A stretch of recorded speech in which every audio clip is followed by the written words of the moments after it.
अस्सलाम वालेकुम स्टूडेंट। हमने स्टार्ट करना है topic sexual reproduction in flowering plants. इससे पहले हमने डिस्कस किया था, हमने जनरल जो है इंट्रो देखा था कि सेक्सुअल रिप्रोडक्शन प्लांट्स में कैसे हो रही है। तो अब हम देखते हैं कि फ्लावरिंग प्लांट्स में, जिसका हमने कहा था कि एंजियोस्पर्म जो है उनमें फ्लावरिंग प्लांट्स आते हैं। तो अब हम इसमें देखते हैं कि फ्लावरिंग प्लांट्स में रिप्रोडक्शन का प्रोसेस कैसे होता है। अब जो प्लांट पेरेंट जनरेशन है इसमें, ठीक है, और इसमें फ्लावरिंग प्लांट्स में, ठीक है।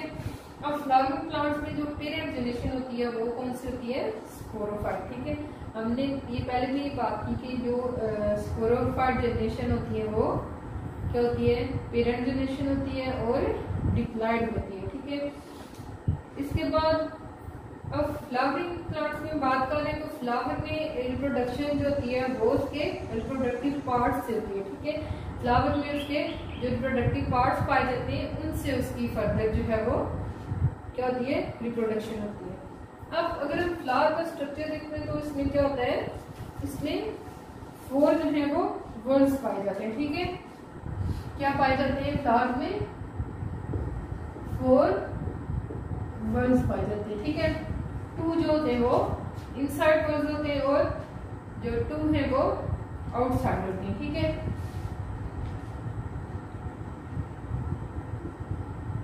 Two inside and 2 outside words, ठीक है।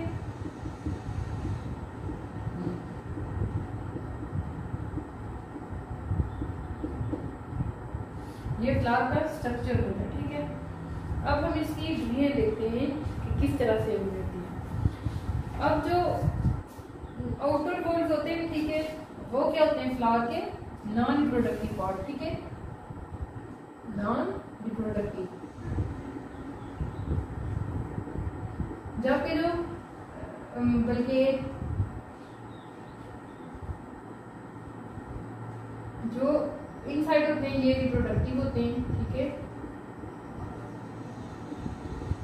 जबकि जो आउटसाइड ये नॉन रिप्रोडक्टिव है, कि इनका रिप्रोडक्शन में कोई खास रोल नहीं है, ठीक है।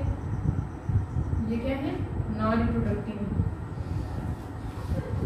अब जो आउटर मोस्ट वर्ड है उनमें कौन कौन से क्वेश्चन आते हैं फ्लावर के?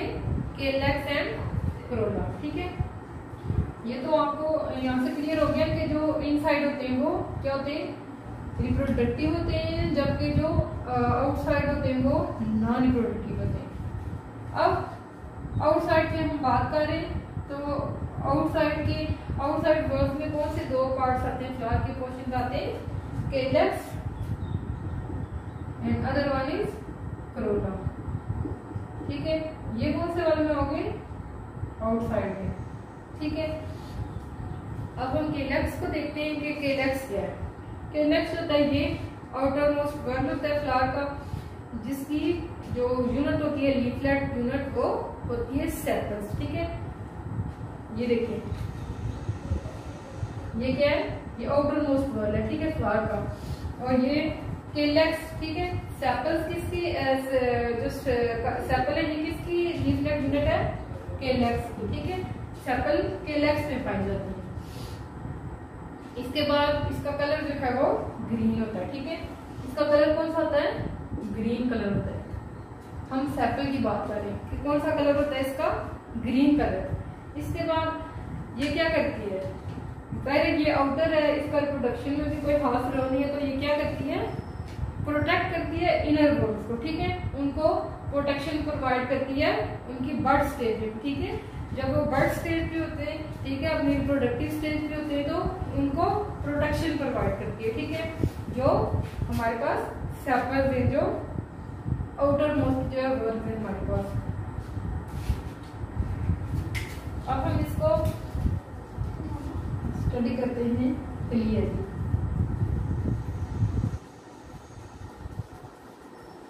ठीक है, हमने बात की आउटर मोस्ट वर्ड की फ्लावर के और इनर मोस्ट, ठीक है। तो आउटर में हमने कहा कि हमारे पास क्या है?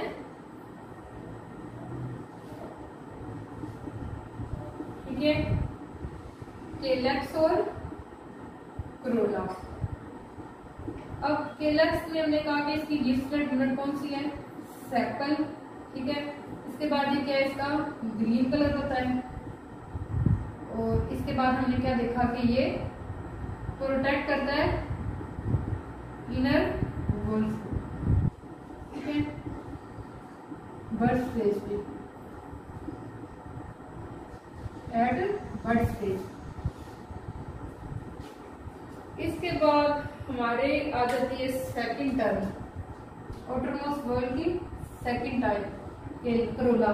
अब करोला जो थी ये भी आउटरमोस्ट वर्ल्ड होती है, ठीक है। हम लोग देख रहे हैं कि आउटरमोस्ट वर्ल्ड की ये टाइप्स हैं जो आउटरमोस्ट वर्ल्ड में पाई जाती है। तो इसके बाद इसकी लिफ्टेड यूनिट क्या होती है, पेटल्स, ठीक है। ये आप देख सकते हैं पेटल्स, ये भी क्या आउटरमोस्ट जो है फ्लावर का आउटर पोर्शन है, ठीक है। ये देखिए सेपल जो है जिसकी हमने पहले बात की केलक्स की, ठीक है। ये जो है ये यूनिट्स है उसकी केलक्स और करोला की। तो सेपल देखिए ये भी फ्लावर के आउटसाइड पाया जाता है और पेटल भी देखें आउटसाइड पाई जाती है, ठीक है। तो इसकी क्या यूनिट है, लिफ्टेड यूनिट पेटल्स। अब हम इसका फंक्शन देखेंगे, इसका रोल क्या है। ये क्या करते हैं, ये प्रोवाइड करते हैं सरफेस एरिया इंसेक्ट्स के लिए, ठीक है। सरफेस एरिया प्रोवाइड करते हैं इंसेक्ट को, ठीक है। On which they attach and done pollination, ठीक है। वो सरफेस एरिया जो पॉलिनेशन के लिए चाहिए होता है इंसेक्ट्स को, वो कौन प्रोवाइड करता है, पेटल्स, ठीक है। ये जो एरिया, ठीक है, ये एरिया इस पे आके बैठते हैं इंसेक्ट्स, ठीक है। इसके साथ अटैच होते हैं इंसेक्ट्स और क्या करवाते हैं, पॉलिनेशन का प्रोसेस करवाते हैं, ठीक है। पॉलिनेशन के प्रोसेस में क्या होता है, ट्रांसफर ऑफ पोलन ग्रेन्स। तो क्या बात कर रहे हैं हम कि पेटल्स क्या करवाती हैं, पॉलिनेशन का जो प्रोसेस होता है उसके लिए इंसेक्ट्स को सरफेस एरिया प्रोवाइड करती है जहाँ पे वो अटैच होकर फिर क्या करते हैं, पॉलिनेशन का प्रोसेस करवाते हैं। तो जैसे हमने बात की थी कि सेपल्स जो है उनका ग्रीन कलर होता है, तो पेटल का क्या कलर होता है, ब्राइट कलर होता है, ठीक है। पेटल हमें क्या देती है, ब्राइट कलर, ठीक है। ये हम फ्लावर की जो है वो डिस्क्रिप्शन पढ़े। इसके बाद इसमें क्या होता है, पॉलिनेशन का हमने कहा प्रोसेस होता है, ठीक है। तो ये क्या करवाते हैं, स्पोर्स और गैमीट को ट्रांसफर करवाते हैं जो पेटल्स है, ठीक है। पॉलिनेशन के प्रोसेस के जरिए स्पोर्स और गैमीट को ट्रांसफर करवाते हैं, ठीक है। ट्रांसफर स्पोर्स एंड गैमीट्स, ये हमारे पास जो है क्लियर डिस्क्रिप्शन आ गया केलक्स और करोला की, जो फ्लावर के आउटर मोस्ट वॉल है, ठीक है। इसको हम एक बार क्लियर देते हैं कि जो हमारे पास केलक्स है वो उसकी लीफलेट यूनिट है हमारे पास सेपल, कलर इसका ग्रीन होता है और ये प्रोटेक्ट करती है इनर वॉल्स को बर्ड स्टेज पे, ठीक है। इसी तरह करोला का हमने कहा कि उसकी लीफलेट यूनिट हमारे पास होती है पेटल्स और इनका कलर ब्राइट होता है और ये ट्रांसफर करते हैं किसको, स्पोर्स और गैमीट्स को, और प्रोवाइड करवाते हैं इंसेक्ट्स को एरिया जिसके साथ उन्हें अटैच होके पॉलिनेशन का प्रोसेस करवाना होगा। अब हम बात करते हैं इनर वॉल की, ठीक है। हमने आउटर वॉल देखी और उसमें हमने देखा कौन कौन से पोर्शन पाए जाते हैं फ्लावर के। अब हम बात करते हैं इनर वॉल की।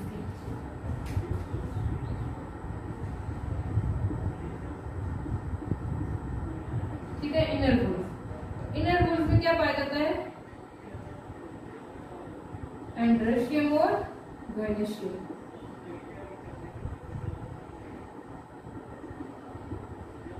क्या आ जाएगा हमारे पास, इसके इनर में क्या आ जाते हैं हमारे पास, एंड्रोशियम और गाइनोशियम, ठीक है। तो अब देखेंगे,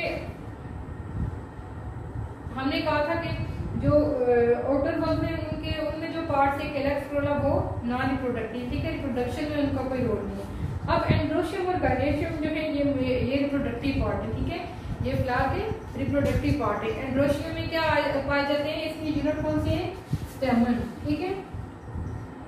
एंड्रोशियम के कौन से यूनिट से, स्टेमन, ठीक है। अब हम बात करते हैं इसकी आगे डिस्क्रिप्शन देखते हैं। तो एंड्रोशियम का हमने कहा कि इसकी लीफलेट यूनिट कौन सी होती है, स्टेमन होती है, और स्टेमन क्या होते हैं, मेल रिप्रोडक्टिव पार्ट होता है, ठीक है, फ्लावर का। स्टेमन क्या होता है,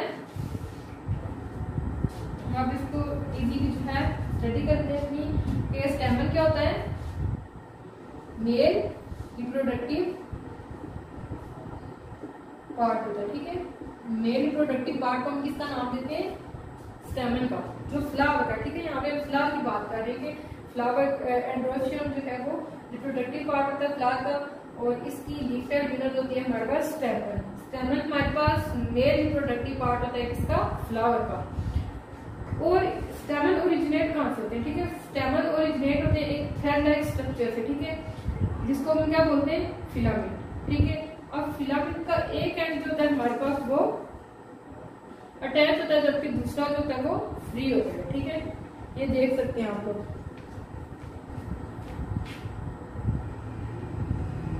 फिलामेंट, ठीक है। फिलामेंट का क्या है हमारे पास, एक जो है ये देखिए आप लोग, ये आपको वो स्टेमन नजर आ रहा है। स्टेमन क्या है, इसका इनर पोर्शन है, ठीक है, ये देखिए। तो ये फिलामेंट देखें, फिलामेंट का क्या है, एक जो है ये देखिए ये अटैच है, जबकि दूसरा पार्ट इसका जो है वो फ्री है, यूनाइट नहीं हुआ हुआ। इसके बाद क्या होता है कि जो फिलामेंट के बाद फिलामेंट के साथ जो है वो एक एसोसिएटेड स्ट्रक्चर बनता है, ठीक है, जिसे हम क्या बोलते हैं, एंथर, ठीक है।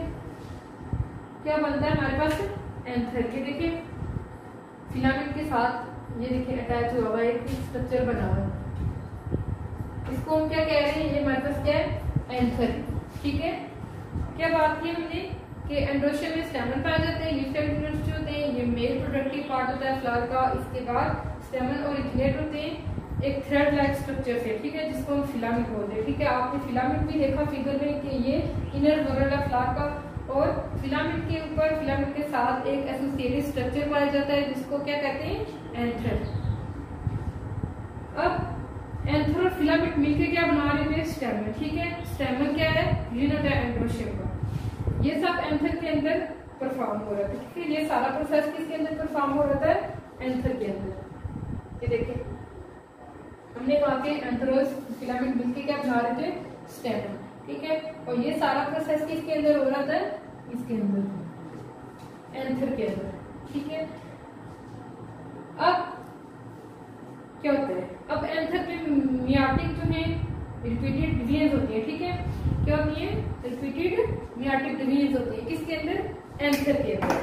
तो उसके जरिए क्या होता है, माइक्रोस्पोर्स बनते हैं, ठीक है। क्या होता है, एंथर की बात कर रहे हैं हम, ठीक है। ये जो इसके अंदर क्या होता है, रिपीटेड मियाटिक डिवीजन होती है।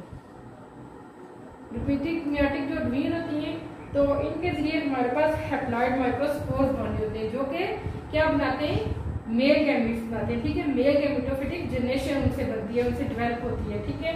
माइक्रोस्कोप और यहाँ पे माइक्रोस्पोर्स और मैक्रोस्पोर्स हमारे पास यहाँ पे दो टर्म यूज होंगी।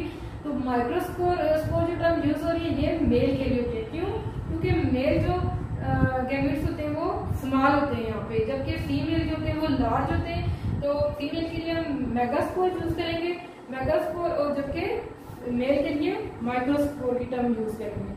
तो हमने क्या कहा कि इसमें हैप्लॉइड माइक्रोस्पोर बनते हैं जो मेल गैमेटोफिटिक मेल गैमेट्स जो है वो बनाते हैं और वो स्मॉल होते हैं। तो उससे आगे मेल गैमेटोफिटिक जनरेशन की डेवलपमेंट होती है, और ये उसके न्यूक्लियस में होता है, ठीक है। मतलब गैमेटोफिटिक जनरेशन में क्या होता है, उसका न्यूक्लियस प्रेजेंट होता है। उस न्यूक्लियस में जो है वो माइटोटिक जो है वो डिवीजन होती है, और उसके जरिए बहुत सी चेंजेस भी आती है इसमें, ठीक है। अब चेंजेस देखते हैं हम कौन सी आती है। क्या काम है कि इसके अंदर डिवीजन होती है, माइटोटिक डिवीजन, उसके जरिए माइक्रोस्पोर बनते हैं, और उससे आगे उसकी जनरेशन बनती है, कौन सी, मेल गैमेटोफिटिक जनरेशन। तो अब ये सारा उसके न्यूक्लियस के अंदर हो रहा था, और इससे बहुत सी चेंजिंग आती है हमारे पास। अब हम चेंजेस देखते हैं कि क्या चेंजेस आती है। आप देखेंगे ये हमारे पास क्या है, हैप्लॉइड गैमेट, ठीक है। क्या है हमारे पास, हैप्लॉइड माइक्रोस्पोर न्यूक्लियस,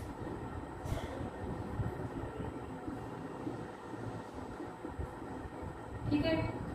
ये हमने कहा कि जो हमारे पास माइक्रो स्पोर की जो जनरेशन है, ठीक है, उसमें उसके पास न्यूक्लियस प्रेजेंट होता है, ठीक है, हैप्लॉइड माइक्रोस्पोर न्यूक्लियस उसमें प्रेजेंट होता है, जिसके अंदर जिसके जरिए जो है हमें चेंजेस पता चल रही होती है। आप देखेंगे इसमें चेंजेस कौन सी है, ठीक है, इससे मजीद क्या बनेगा, ट्यूब न्यूक्लियाई, एक चेंज आया इसके अंदर, ठीक है, और दूसरा चेंज क्या आया, और इसके अंदर क्या बनेगा, जर्मिनेटिव न्यूक्लियाई, जर्मिनेटिव न्यूक्लियाई, इससे मजीद ये दोनों चीजें बन रही, ठीक है, ये हमारे पास जो है वो दो चेंजेस आएंगे। अब माइटोसिस के जरिए ये प्रोसेस जो है, ये किस चेंजेस जो आई ये किसके जरिए हुई है, माइटोसिस का प्रोसेस हुआ है, ठीक है, डिवीजन के जरिए जो हमारे पास हैप्लॉइड माइक्रोस्पोर का न्यूक्लियस था वो डिवाइड हो गया इसमें ट्यूब न्यूक्लियाई में और जर्मिनेटिव न्यूक्लियाई में। अब जर्मिनेटिव न्यूक्लियाई में क्या होता है, इसमें फर्दर माइटोसिस के जरिए माइटोटिक डिवीजन होती है, जिसके जरिए टू जो है हमारे पास स्पर्म बन जाते हैं, ठीक है। अब एक चीज देखिए कि इससे हमें क्या पता चल रहा है कि जो माइक्रोस्पोर का न्यूक्लियस है वो जर्मिनेट कर रहा है और उसके अंदर तीन चीजें आ गई, ठीक है, क्या हो रहा है उसमें, ये न्यूक्लियस जो है माइक्रोस्पोर का वो जर्मिनेट क्या कहते हैं उसको, उसकी डिवीजन हुई है, तो वो ट्यूब न्यूक्लियाई में और जर्मिनेटिव न्यूक्लियाई में डिवाइड हो गया, ठीक है। अब जर्मिनेटिव न्यूक्लियाई में हमने कहा फर्दर माइटोसिस के जरिए क्या हो रहा है, हमारे पास माइटोटिक डिवीजन होती है और उसके जरिए हमारे पास टू स्पर्म बन जाते हैं, ठीक है। अब माइक्रोस्पोर का जो न्यूक्लियस है उसके जरिए वो जर्मिनेट होकर हमारे पास तीन चीजें हमें दे रहा है, कौन कौन सी, एक तो हमारे पास ट्यूब न्यूक्लियाई है, ठीक है,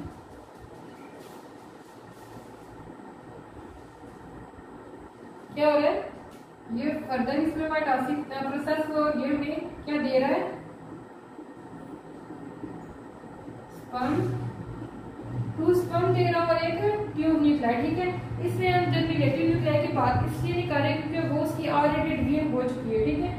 तो अब जो जर्मिनेटिव न्यूक्लियाई है, ठीक है, इसका हमने कहा कि इसको हम कंसीडर नहीं कर रहे, क्यों, क्योंकि उसके पहले डिवीजन हो चुकी है, उस डिवीजन होती है और उससे न्यू जनरेशन बन रही है, ठीक है।